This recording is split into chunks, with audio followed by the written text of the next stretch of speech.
Set fire to your leg then. Right, back of the workshop. Drove this in today. It's now Friday after last Sunday's RaceWars, and the car's still mint. Still haven't done anything to it. Works lovely. Drove it there, drove it back. Good times. All I'm gonna do today, I've brought it here because, well, a couple of things. The nitrous on the day did almost nothing. My first few runs was without nitrous. My last load of runs was with. It added like 3 miles an hour with what was in there. So clearly the jets are very, well, I knew they were tiny jets, but yeah, fuck all. But yeah, nothing fell off. Not my wheel trims, not the windows, not the roof. I did one of those runs and the window was fully down, I forgot. And it was only at about 150 miles an hour. I even noticed the window was down, but the roof didn't come off, so that's good. I didn't even mention it, but I've got the arms and subframe on, and again, for the first time ever, this car, I mean, you saw it on the video, the last video, absolutely completely stable. Car felt, you know, it's never felt super planted. Not at speed, just the acceleration. It felt like it was used to move around a bit, especially on the gear change and stuff. It didn't wheel span, it hooked up, but the movement it's a bit unsettling. But you know, not most confidence inspiring, even though it didn't do anything. But since I had these on there, absolutely fucking rock solid. I mean, you saw the video. You know, could just keep my foot flat to the floor the whole time to like over 170 miles an hour. Went straight, just absolutely fucking loved it. Completely different car. Completely different car. That's how it was. So, yeah, good times. And apart from that, I want to time it again once I change the nitrous jets to something a bit more beefy. I mean, I could go way, way bigger. I just want to go the next size up. Nothing crazy. What else do I need to do? Not much. It's just good. I just want to time it some more. Now I realise, you know, what it can do. I better at some point go to Santa Pod and run a 10 just to say I have. And I think I might go to one of the straight liners events and do the standing mile just to do 200 again, just to say I have. But yeah, apart from that, it's just fucking awesome. So the VR6 one, just got it up in the air so I can finish making the front or mint. Obviously I've given it a fresh, well, fresh, it's a couple of months ago now, but completely cleaned it all up and added some, you know, rust protection on everything so it don't get scabby. I need to do the very front. It's clean, it just needs doing. I just haven't got around to it yet. And yeah, this is going to a new owner as soon as somebody buys it. This one, Thomas's VR. I'll show you a video of it running because we had it running a little bit earlier. And yeah, it sounds the fucking bollocks. All he's done different compared to how it was is he's finally put the lambda sensor in, so the map is a bit more correct. And it just, yeah, it's sounds and spools and everything much better. And it is the bollocks anyway. It's fucking awesome. So yeah, this 50-odd thousand mile, well, 51,000 or 50,000, I don't know, very low mile car. I had quite a lot of inquiries lately since this last video of that, especially. I think it's maybe because everyone realizes like how ridiculously fast you can go on one of these for very little money. So you could buy this, well, I mean, even as it is, this would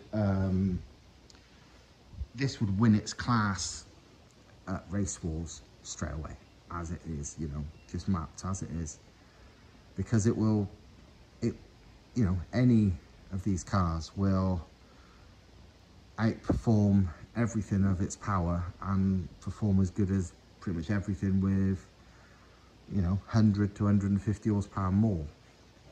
So even as is, you would win your class, but it's a VR6 turbo, so with a little bit more money spent, whether it's with us or you did it yourself, this could do whatever you want.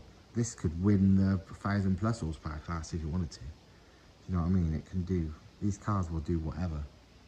And we've got so many gearbox choice options. You can do whatever speed you want. Mine's geared to over 250 miles an hour, and so could one of these. I'm never going to hit 200, well, you never know. But mine is over geared, you know.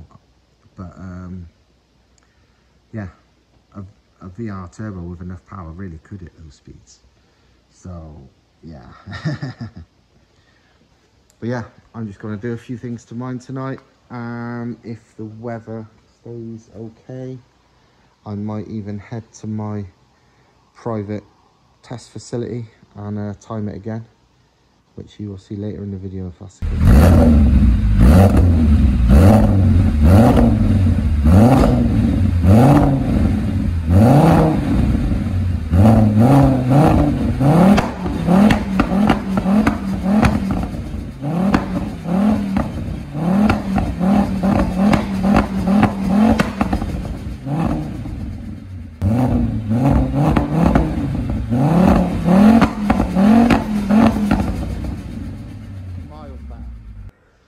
Well, I guess it's that time.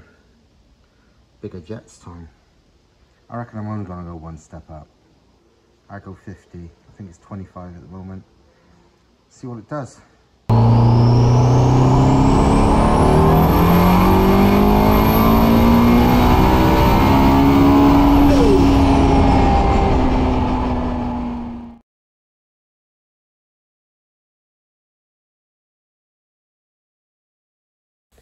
As you see from the footage a moment ago, the nitrous fucking works now. It is big difference. I don't know what it was, because I didn't log it. I don't know what it was on the day with those other jets. Maybe they were way too rich, I don't even know.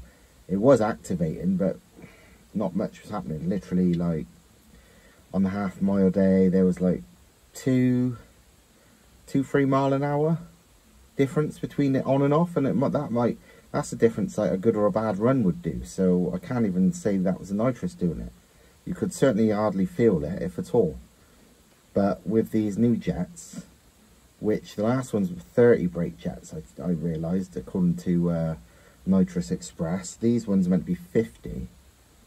Difference is like 50 fucking times. And the results tally up as well, because my previous best was 5.7, now it's whatever it is, 5.19, which is basically 10% difference. And 50 horsepower of nitrous is about 10% of my natural power. So it's working now, for fucking sure. It's amazing. I would love to put more in, but I don't want to risk it, you know. It's I'm still on standard pistons, and it's this fast already. I'll be taking the piss. One thing is though, this is like a few days later. Been driving around a bit today, and I tell you what, I'm used to the car already now. It's gone from being terrifying, and the thing is, it does feel like 100 times faster than most cars because it's so light and small. I mean, like, you go in like a bigger car, even if it's something like as fast as this, it feels like you're going half the speed. But I'm so used to mental fast cars, even this is like, I was driving it today, like driving it, yeah, I've just got to the workshop because I want to do something. Driving it today with no nitrous, and it's like, don't feel that fast to me anymore. It's like, fucking hell. It's ridiculous, you know, it's literally like supercar fast, and now it feels, whatever. I'm just used to it. It's always the way with cars. No matter how fast it is, once you're able to use it hard, you get used to it. Some people would never get used to it because they never drive hard, they just stay scared of it. But once you drive a car proper hard, it, you know, it gets easier and easier no matter how fast it is. I remember when I was like fucking 16, 17, thinking my mate's 1.4 Rover was rapid as fuck. But that's because you don't know any different.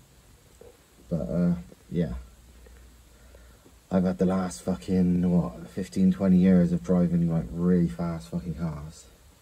So now, even this don't feel that mental anymore. Crazy.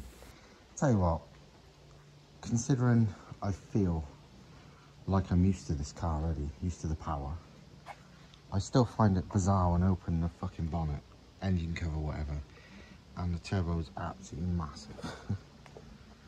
I mean, look at it, it's literally as wide as the bloody cylinder head.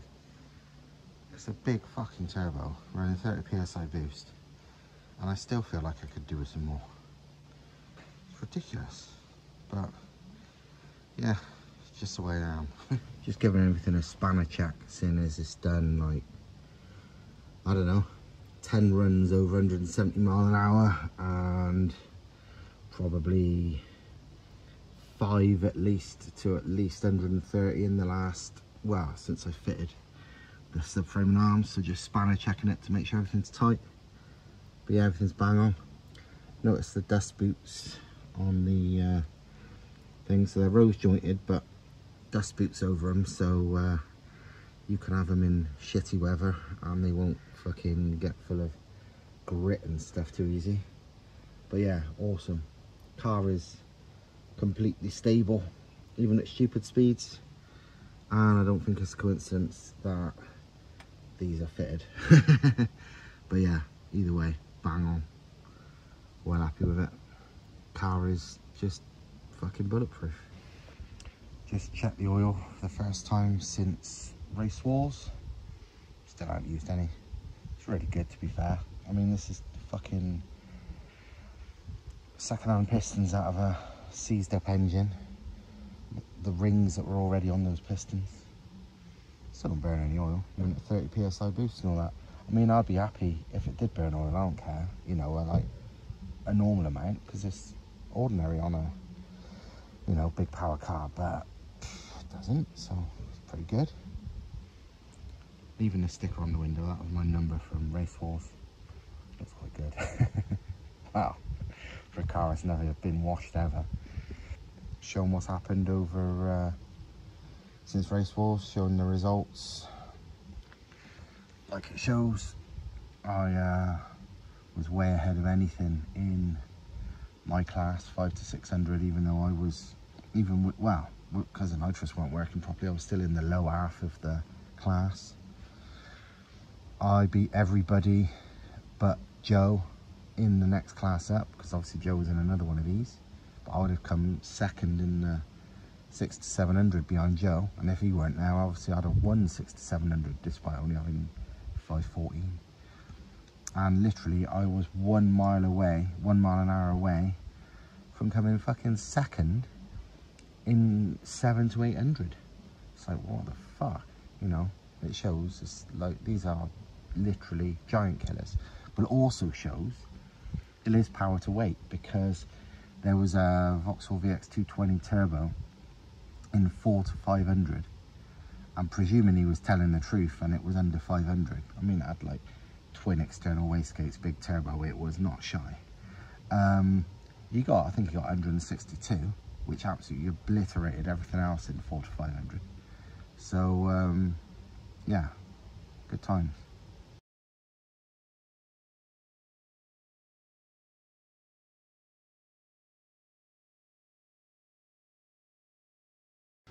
What's next for the car? I don't know. I wouldn't mind getting some 0 to 60s out of it, as in trying to launch it. I've never launched it since it's had this power. I wouldn't mind going on the drag strip just to get a quarter-mile time out of it. I wouldn't mind going to a straight line, you know, a standing mile day, to see what, you know, to ideally get 200 out of it, which I think it can.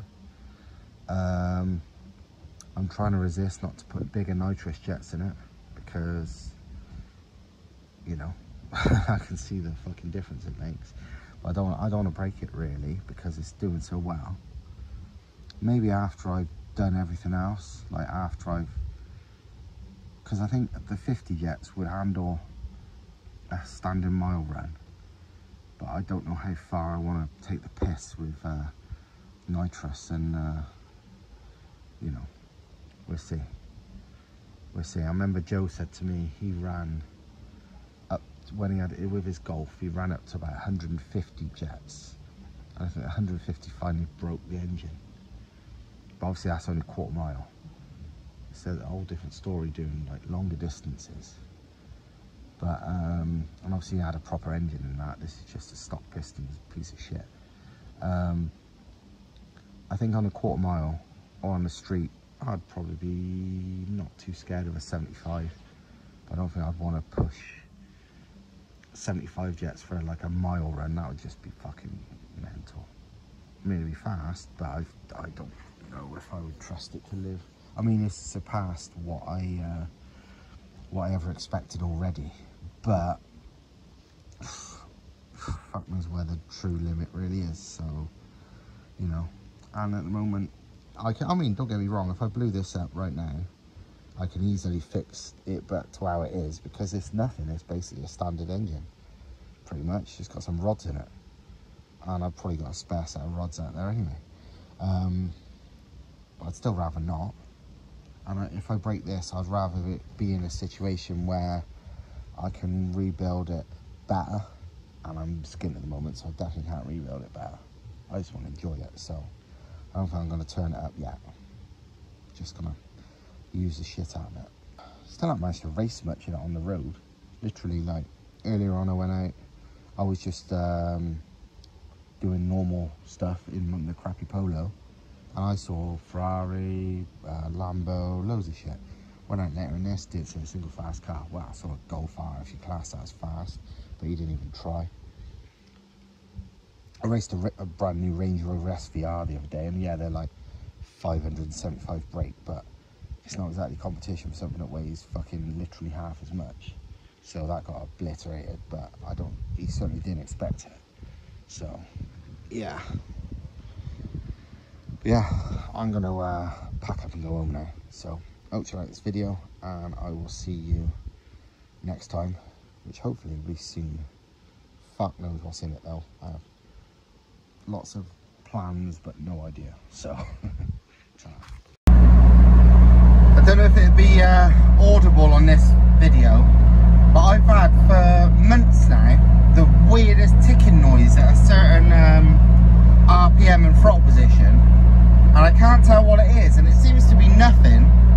Thomas is convinced from trying to listen to it that it's something just rattling against my bulkhead or something. He said the sound comes more from the inside than under the bonnet, but I'll see if I can make it happen. It seems to happen only at low RPM and only at low throttle. See if I can make it happen. There.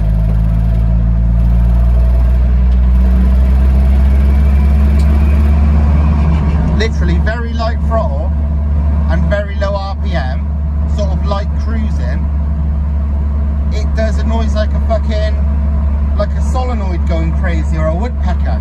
I thought maybe it was a VVT solenoid, but I changed that and it made no difference. And to be honest, there's no fault code showing.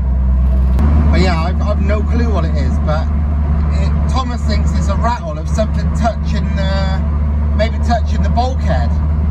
But I don't know. I really don't know. It's weird, but cannot find it, and it's not affecting anything in any way. But can't find it either. It's a bit annoying, but whatever.